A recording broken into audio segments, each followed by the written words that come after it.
ಸಚಿವ ಸಂಪುಟ ತೀರ್ಮಾನ ಮಾಡೋದು ಪಕ್ಷದ ಹೈಕಮಾಂಡ್. ಯಾರನ್ನ ಸೇರಿಸಬೇಕಂತ ತೀರ್ಮಾನ ಕೂಡ ಅವರೇ ಮಾಡೋದು. ಆ ಹಿನ್ನೆಲೆಯಲ್ಲಿ ಪ್ರತಿಯೊಬ್ಬರು ಕೂಡ ಜಾಯಿನ್ ಆಗೋಂತಹ ಇಚ್ಛೆ ಇದ್ದೇ ಇರುತ್ತೆ. ಅಂತಿಮವಾಗಿ ಹೈಕಮಾಂಡ್ ತೀರ್ಮಾನ ಮಾಡ್ತಾರೆ ಯಾರು ಮಾಡಬೇಕು ಅಂತ. ಅದರಿಂದ ಸದ್ಯಕ್ಕೆ ಅದು ಯಾವಾಗ ಮಾಡ್ತಾರೆ ಆವಾಗ ಚರ್ಚೆ ಆಗುತ್ತೆ. ಈಗ ಬಂಜಾರ ಸಮುದಾಯಕ್ಕೆ ಕೊಡಬೇಕು ಅಂತೇಳಿ ರುದ್ರಪಾಲ ಮಾಡಿದ್ರು, ಕುರುಬ ಸಮಾಜಕ್ಕೆ ಕೊಡಬೇಕು ಅಂತೇಳಿ ಶಿವಣ್ಣ ಅವರು, ಇತ್ಲಾಗ ಶ್ರೀನಿವಾಸ್ ಮಾನೆಯವರು ನಾನು ಆಕ್ಟಿವ್ ಆಗಿದ್ದೀನಿ ನಾವು.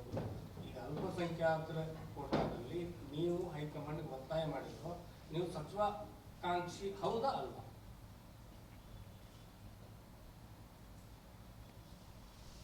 ಒಬ್ಬ ಕಾರ್ಯಕರ್ತ, ಕಾಂಗ್ರೆಸ್ ಕಾರ್ಯಕರ್ತನಾಗಿ ಇದ್ದೀನಿ ನಾನು. 44 ವರ್ಷ ಪಕ್ಷ ಸಂಘಟನೆ ಮಾಡಿದ್ದೀನಿ. ಬ್ಲಾಕ್ ಲೆವೆಲಿಂದ ರಾಷ್ಟ್ರೀಯ ಮಟ್ಟಕ್ಕೂ ಕೆಲಸ ಮಾಡಿದ್ದೀನಿ. ಅದರಿಂದ KPCC ವರ್ಕಿಂಗ್ ಪ್ರೆಸಿಡೆಂಟ್ ಆಗಿಬಿಟ್ಟು ಸುಮಾರು 7 ಜಿಲ್ಲೆ ಉಸ್ತುವಾರಿ ಇದ್ದೆ ನಾನು. ಹಾವೇರಿ ಜಿಲ್ಲೆ ಕೂಡ ಉಸ್ತುವಾರಿ ನಾನೇ ಇದ್ದೆ. ನಮ್ಮ ತುಮಕೂರು ಇರ್ಬೋದು, ಚಿತ್ರದುರ್ಗ, ದಾವಣಗೆರೆ ಇರ್ಬೋದು, ಎಲ್ಲ ಇತ್ತು. 4 ಕಾರ್ಯದರ್ಶಿಗಳಲ್ಲಿ 3 ಕಾರ್ಯದರ್ಶಿನ ಮಂತ್ರಿ ಮಾಡೋದು. ನನ್ನನ್ನು ಮಾಡಲಿಲ್ಲ. ಯಾಕೆ ಮಾಡಲಿಲ್ಲ ಅಂತ ಇವತ್ತು ನನಗೆ ಗೊತ್ತಿಲ್ಲ. ಯಾಕಂದರೆ ಈ ಸರ್ಕಾರ ಬರುವಲ್ಲಿ ನಮ್ಗಳದ್ದು ಪಾತ್ರ ಇದೆ, ಅಷ್ಟು ದುಡ್ದಿದ್ದೀವಿ ನಾವು. ಆ ಹಿನ್ನೆಲೆಯಲ್ಲಿ ಯಾಕೆ ಮಾಡಲಿಲ್ಲ ಅಂತ ಗೊತ್ತಿಲ್ಲ. ಮುಂದಿನ ದಿನಗಳಲ್ಲಿ ಅಂತಿಮವಾಗಿ ಹೈಕಮಾಂಡ್ ತೀರ್ಮಾನ ಮಾಡುತ್ತೆ ಯಾರು ಮಾಡಬೇಕು ಯಾರು ಮಾಡಬಾರ್ದು ಅಂತ. ಅದರಿಂದ ಅದು ನಾವು ಯಾರಿಗೆ ಹೇಳಬೇಕು ಅದನ್ನು ಹೇಳಿದ್ದೀವಿ ಅಂತ ಪಕ್ಷ ತೀರ್ಮಾನ ಮಾಡುತ್ತೆ. ಬೇಡಿಕೆ ಇಟ್ಟಿದ್ದೀರಿ?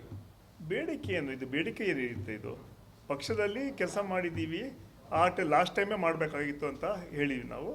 ಈ ಸಂದರ್ಭದಲ್ಲಿ ಅವರು ಪಕ್ಷದ ವರಿಷ್ಠರು ಯೋಚನೆ ಮಾಡ್ತಾರೆ, ಯಾರನ್ನ ಕ್ಯಾಬಿನೆಟ್ ಇಟ್ಕೋಬೇಕು, ಯಾರನ್ನ ಬಿಡಬೇಕಂತ ತೀರ್ಮಾನ ಮಾಡ್ತಾರೆ.